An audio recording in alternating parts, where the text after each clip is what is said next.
You're done, John. By the end of the month, turn in your resignation. Done, sir. You're correct. You are revealed as a worthless high school graduate. Sean, the sales manager at the small business where I work as an administrative clerk, said something that really got to me. It was agreed that I would be let go after meeting with the executives earlier. Why me? I asked. It's an easy explanation. After graduating from high school, you work in an office without being noticed. In addition, you greatly embarrassed me with that project for a foreign client. I suggested to the executives that you leave first, but I have a family. Sean laughed smugly and appeared to enjoy himself more the more I panicked. Get your stuff packed up already, he added. When my shift was over, I hurried out of the office. A voice spoke up behind me as I wandered about, unsure of how to tell my family the news. Excuse me, are you from that company? Well, yes, I am. When I turned back, a lovely blonde woman with an aura of refinement approached me. Her subsequent remarks would permanently alter my life. John Thomas is my name. I work as an administrative clerk for a small company and am 42 years old. I live with my wife, Ashley, and our daughter, Nancy, who is in the third grade. The salespeople are chatting among themselves as I sit at my desk in a corner of the building, typing on my computer, surrounded by stacks of documents.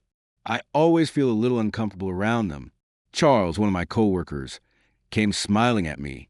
Hey, John, still keeping things low-key? The peace is maintained by keeping it low-key.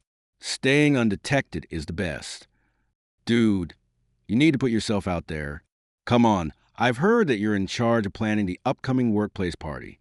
Charles's informal tone caused me to sigh softly. Yeah, Sean asked me to take care of it. In response, Charles grimaced. Sean is constantly harsh with you. He talks a lot about concentrating on sales figures with us, but he never takes any concrete action. Let's go get some beers and talk about it later. Charles returned to his desk a few minutes later, but Sean entered the office through the open door. Every employee instantly stood up and pretended to be busy. The company's previous boss, who retired at age 60, had been replaced by Sean as the sales manager. He's apparently one of the executive's nephews. Sean walked over to my desk and stared at me. Hey, John, did you finish that report? Yes, here it is. I handed him the document, and he flipped through it absently. Are you still engaged in dull work? Even a high school graduate, I suppose, can manage this kind of situation, Sean went on, and silence descended on the room. Anyway, just be sure to continue helping the sales team. Keep to the grunt work, okay? Without a word, I nodded. I genuinely thought at the time that if I just maintained working hard, my life would be steady, even in spite of Sean's mocking comments. I was having coffee conversations with my colleagues, clerks, over the lunch break. The atmosphere became strained when my colleague Mark raised the subject of layoffs. Sean seemed to be selecting individuals for layoffs. They claim that poor sales performance is to blame. I heard office staff like us are the first targets. Though I tried to ignore the conversation, unease crept into my thoughts. I knew there was talk of large-scale layoffs, but I figured my steady work ethic would keep me safe. The next day, when I arrived at work, Sean was already at his desk, flipping through papers. Even though it was a bit early, he wasted no time calling out to me. Hey, John, come here for a sec. I barely had time to set my bag down before walking over to Sean's desk. The sales department's files are a mess. Organize them. Isn't that something human resources handled? What? Who cares about human resources? A high school grad like you doesn't get to complain. Suppressing my frustration, I replied simply, got it. There was no point in arguing. It would just make things worse. I started sorting through the files one by one. Watching me, Sean let out a satisfied grunt. Make some copies after that, then restock the warehouse supplies. I kept my face neutral, inwardly thinking, yeah, whatever. By the time I finished the menial task Sean had assigned me, it was almost the end of the afternoon meeting. Sean, who had been attending the meeting, returned to the office carrying several thick files in his arms. John, make 100 copies of all these. Sans copie? That's right. Oh, and the shredder jammed. Go fix that too. When I replied, understood, Sean smirked and added more instructions with a sly grin. And by the way, you're organizing this month's sales department party. Make sure you book a venue. Again? I mean, wasn't I already in charge of this weekend's party too? You can't do much else, so you should be grateful for the honor.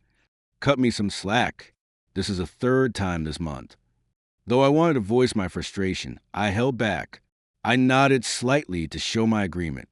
A few hours later, even after clock-out time, I was still alone in the office, making copies. It was already dark outside. That's when Sean walked in, putting on his coat. "Hey, John, still working?" "Sorry, sir. It'll take just a little longer." When I said that, Sean's eyes narrowed sharply. "What? You're not putting this on overtime, are you?" "No, of course not." "Good. See you then." With a satisfied nod, Sean left the office, not putting in for overtime. It's just expected at this point. Alone in the office, I continued my work. I finally finished a little after 8 p.m. When I got home, my kids rushed up to me. "Dad, help me with my homework." "Hey, stop that. Dad's tired. I'll help you in a bit." "It's fine. Let me see." As I looked over Nancy's homework with a gentle smile, Ashley called out to me from the kitchen. "You've been working a lot of overtime lately. Are you okay?" "I'm fine." Even as I said that, my heart felt heavy. A week later, in the afternoon at the office, I was swamped with preparing documents. On the monitor in front of me, pages of data and contract terms were displayed. I reviewed the documents repeatedly, carefully typing each section. From a seat behind me, Charles peeked at the files on my screen. "Another contract?" "Yeah, it's for the sales department." "Man, that's impressive. Normally, they'd outsource something like that. Apparently, it's to save costs." "Still, so diligent." "I'd never do that if I were you." Charles shrugged with a grin. I chuckled lightly in return. "Well, it's part of the job." Even as I said it, something felt off deep down. The contract was complex, requiring legal expertise. It didn't make sense for an office clerk like me to be drafting it. That evening, as I finished printing the contract, Sean walked into the office at the worst possible moment. "John, is that contract ready?" "Yes, here it is." I handed him the file. Sean skimmed through it and sneered.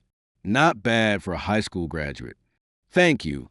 The word Sean threw at me sounded like praise on the surface, but it was clear he was looking down on me. I brushed it off as usual, but then Sean's eyes glinted. "All right, I'll pass this off as a draft proposal I made." I couldn't help but question him. "That's just wrong." "Are you stupid? If a client finds out this was made by a high school graduate, they'll lose confidence." Sean casually took credit for my work and walked off as if it were the most natural thing to do. I couldn't say a word, only watch his back as he left. The next day, Charles came up to me. "Hey, I heard that contract Sean was working on got approved." "Oh, really?" "You know, he's been bragging that my reliable proposal and contract sealed the deal, but you're the one who did all that, right?" I replied with a wry smile. "Well, it doesn't really matter." "No way. That was a tough contract, wasn't it? You drafted it too. Why aren't you saying anything?" "It's just easier not to stir the pot." Charles shrugged, looking exasperated. "You're way too nice." Clerks like me work best behind the scenes, making it easier for everyone else to do their jobs. Even as I said it, I was trying to convince myself it was true. That evening, a party was held to celebrate the sales department's bid contract. Sean proudly recounted the success, while everyone around him played along, praising him. "See, experience always pays off. John, you need to learn from this." I simply nodded slightly, though I felt Charles's concerned gaze on me. I deliberately avoided looking his way. On the way home from the party, Charles and I walked side by side. "Honestly, doesn't this piss you off?" "Well, yeah, but that's just how he operates." "It's frustrating. Without you, that contract wouldn't have gone through." "Charles," and I quietly looked up at the sky. "This is my role, and I guess that's fine." I knew very well that resignation had seeped into my thoughts. A month later, in the conference room, Sean stood confidently in front of the projector. We finally secured the French market entry project for a foreign company. Apparently, they were intrigued by the contract I successfully closed recently. Sean was preparing to meet with the CEO of the French subsidiary of the foreign company, Emily Rodriguez. The room erupted in applause, though there was an undercurrent of unease. Seriously? Foreign contracts involve really complicated legal and financial stuff. Ignoring these murmurs, Sean raised his voice even more. No need to outsource that. Just racks up costs. We handle everything in-house. In the now silent conference room, I frowned. They're not outsourcing for a case involving registrations and contracts, Sean. This project requires legal filings and contract drafting, right? Aren't we going to consult attorneys or accountants? Sean glared at me. What? Don't act like you know legal services. You high school grad. You'll handle it just fine. I could feel the sympathetic stares of those around me. Overwhelmed by the sudden responsibility, I found myself scrambling to prepare the necessary documents for the foreign company's contract that Sean had dumped on me.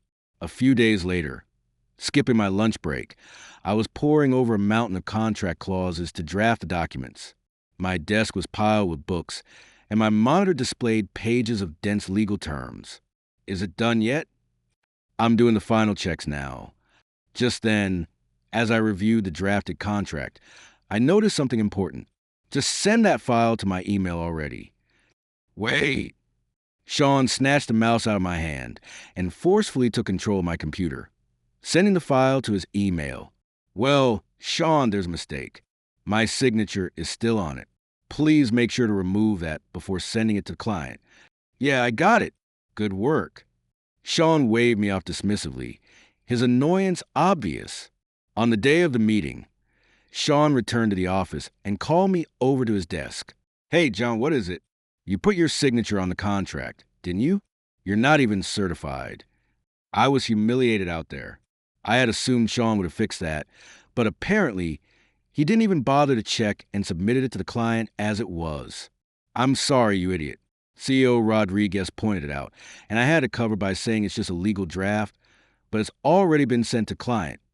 I could only apologize as I continued my usual clerical work at my desk. My fingers felt unusually heavy. Maybe it was because the executives were currently in a meeting about layoffs, or maybe it wasn't. I couldn't tell. The clock showed it was past 3 p.m., and the office was filled with tension. Sean emerged from the meeting room and scanned the employees. Hey, John, come with me. I was startled to be called. Charles, who had been chatting next to me, glanced over. What do you think it's about? More paperwork. I don't know, but I got a bad feeling about this. I stood up and followed Sean into the hallway, slipping into a small meeting room. It was just the two of us. As the door closed, Sean sat down, crossed his arms, and looked up at me. John, you're done. Submit your resignation by the end of the month. For a moment, I didn't understand. Done, sir? That's right. A useless high school graduate like you is fired. His words weighed heavily in my ears. Why me? The reason's simple. You're a high school grad and an invisible clerk. Plus, you humiliated me on that foreign client project. I told the execs you should be the first to go, but I have a family. Sean smirked. So what? Pack your things and get out. I clenched my fists. If this was a decision made in a meeting, then an official notice would follow. No matter what I said, it wouldn't change the outcome. Feeling defeated, I left the meeting room. How long had it been since I'd left work? Right at the end of my shift, Sean was shouting something behind me, but I ignored him and walked out of the building. The cold wind stung my cheeks. I hunched my shoulders and let out a sigh. My steps felt heavy and my vision blurred with tears. How am I supposed to explain this to my family? That thought weighed heavily on me. My daughter had been working so hard for her middle school entrance exams. The idea that it might all go to waste was unbearable. As I wallowed in despair, someone called out from behind me. Excuse me, do you work at that company? Well, yes, I do. When I turned around, a glamorous blonde woman was approaching me. Her appearance was strikingly out of place. I have a question. Do you know a John Thomas? Well, that would be me. Really? How lucky am I? You're the one who made this document, right? She smiled as she handed me a document. My eyes widened in shock. It was a report I had prepared at Sean's request. Your name's on it. Certified legal clerk John Thomas, right here? The blood drained from my face. Oh, that's just a reference to the document. No need to be modest. I already looked up your name and registration number. I know it's legitimate. Besides, your signature wasn't just on the contract. It was also on the tax and labor proposals, wasn't it? Her pursuit was relentless. I gave in and exhaled softly. Well, actually, I do have certifications as a legal clerk, tax accountant, and labor consultant, but I couldn't find a good job. So I've been working as an office clerk to support my family. That's the truth.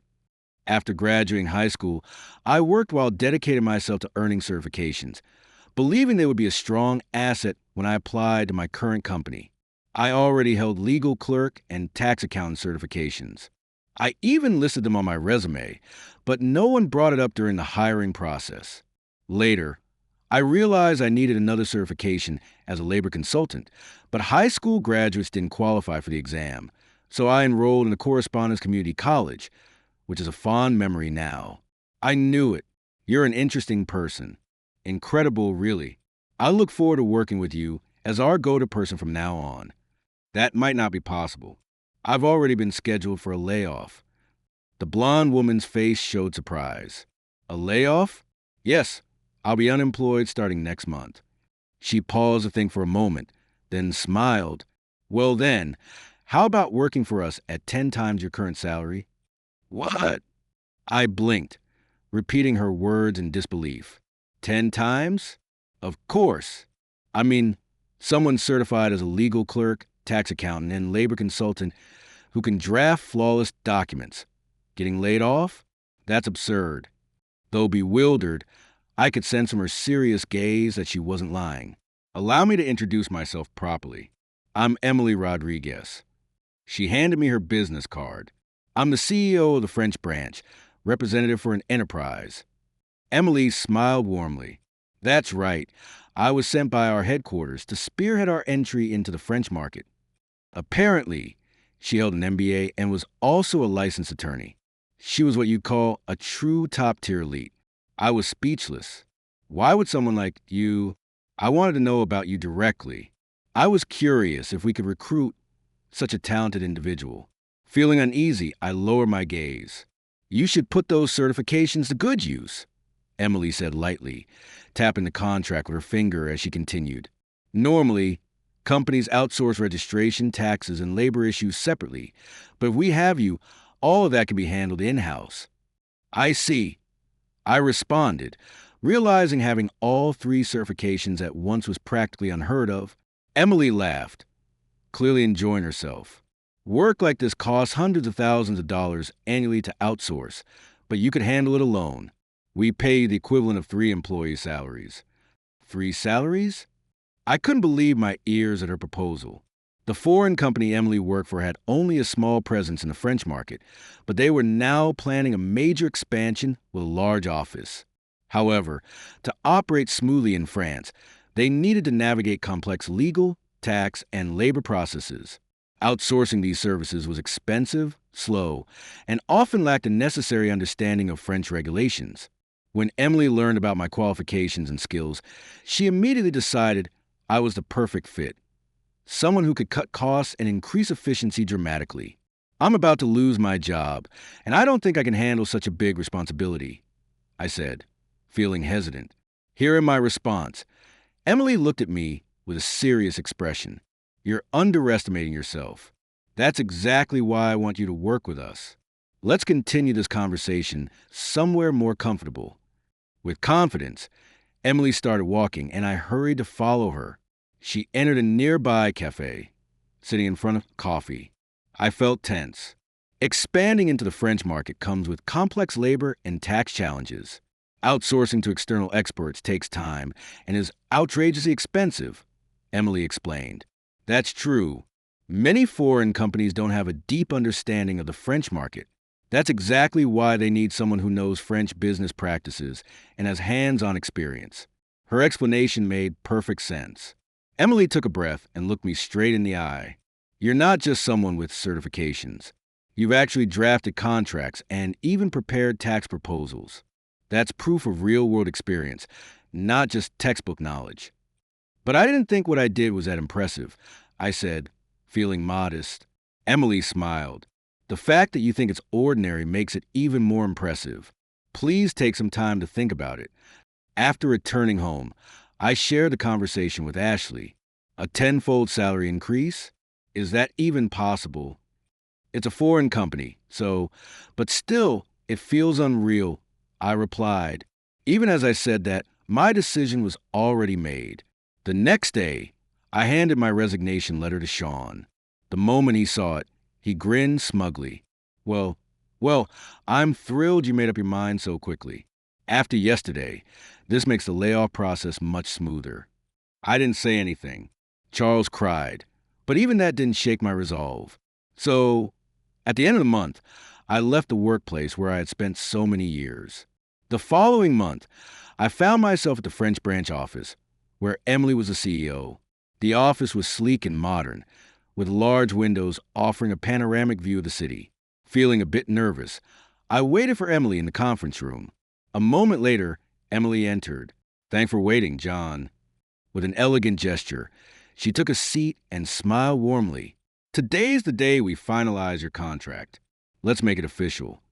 "You can count on me," I said, feeling a sense of excitement building inside me. Just as Emily placed the contract on the table, the conference room door opened and walked in executives from my former company along with Sean. Sean wore his usual smug expression, but the moment he saw me, his face twisted in shock. His eyes widened as he seemed unable to comprehend why I was sitting right in front of him. "John, why are you here?" "Oh, you didn't know?" "John is now our legal and tax affairs specialist," Emily said with a calm smile. Sean's expression froze. "Legal and tax?" "That's right," Emily continued, pausing briefly to scan the room of executives. "John holds certifications as a legal clerk, tax accountant, and labor consultant. Surely you all knew that." The room fell silent. One of the executives finally broke the silence with an astonished voice. "What? He holds all three of those challenging certifications." Sean's eyes went wide, and he was at a loss for words. Emily calmly pulled out a document and showed it to the executives. "This is the contract in question. As you can see, it's signed by certified legal clerk John Thomas at the bottom. Didn't anyone bother to verify this?" The executives peered at the document, spotting the signature, and exchanged shocked glances. "Sean, what's going on here? John's name is clearly written on this." Sean's voice wavered with panic. "That's a mistake, I swear." Emily, though smiling, shot Sean a cold glare. "Calling a mistake seems a bit too convenient, don't you think?" David, one of the executives, stepped forward with a stern expression and confronted Sean. "Sean, you said you created it yourself, didn't you? And you treated someone with certifications as a legal clerk, tax accountant, and labor consultant as just an office worker." John broke into a cold sweat, his gaze darting around the room. "I know. I had no idea John had such certifications." "Well, I never mentioned it," I said with a wry smile. Emily continued. "That being said, we've decided to entrust John with all our legal, tax, and labor operations for our entry into the French market. There's no one more reliable for this task. Honestly, we're thankful you let him go." Sean slumped back into his chair, muttering weakly. "Why?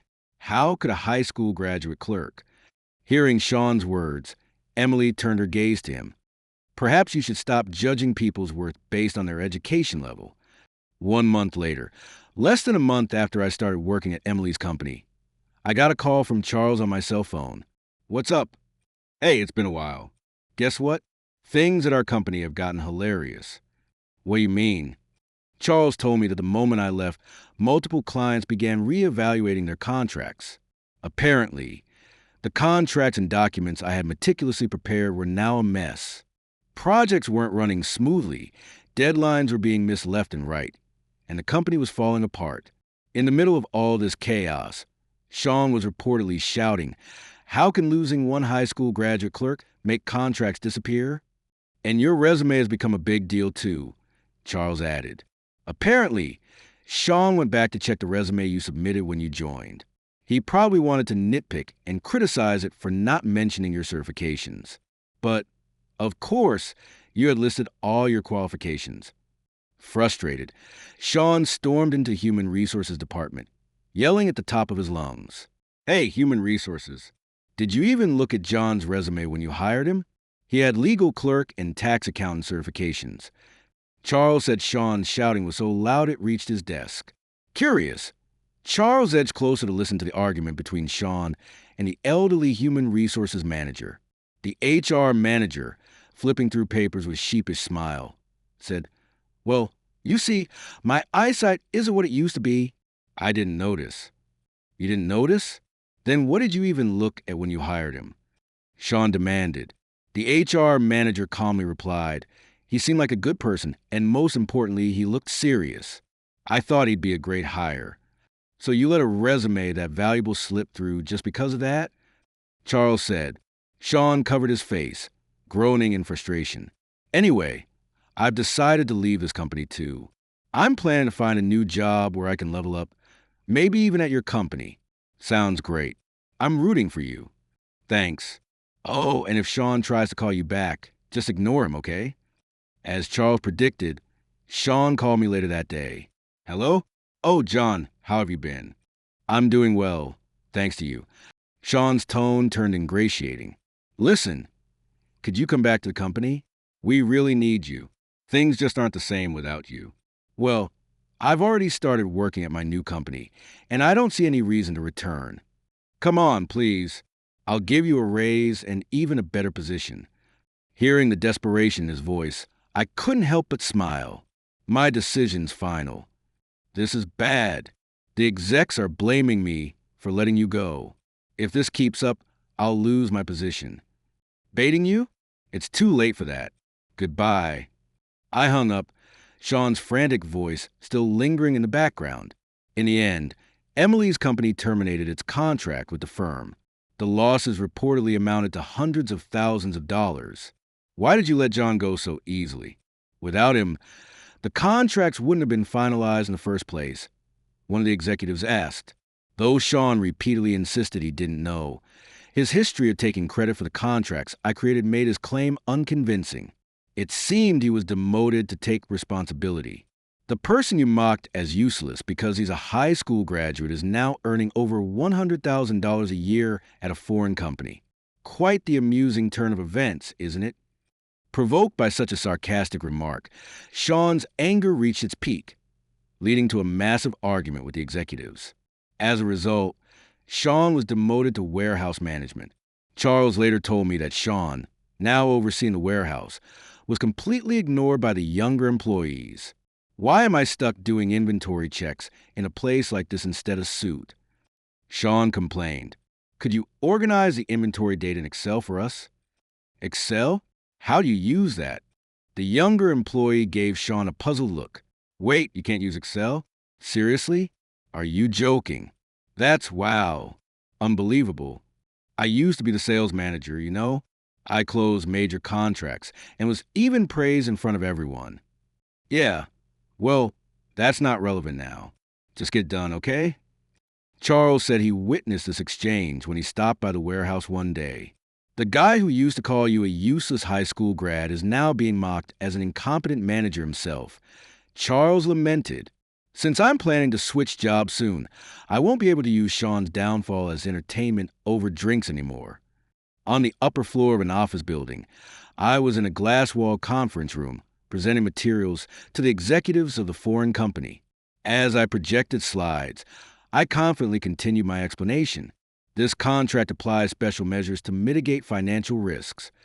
The executives nodded, taking notes on their tablets. Seeing their satisfied expressions, I returned to my seat. Emily approached me. "John, thanks to you, today's meeting went smoothly again." "Thank you. I just did what was necessary," I replied. With a playful wink, Emily said, "At this rate, you could aim for an executive position in our company." I smiled gently. "I'll keep working hard." On a weekend afternoon, I sat at my desk in the living room studying administrative law exam prep books, sipping coffee. I quietly focused on my studies when Nancy called out to me, Dad, are you studying again?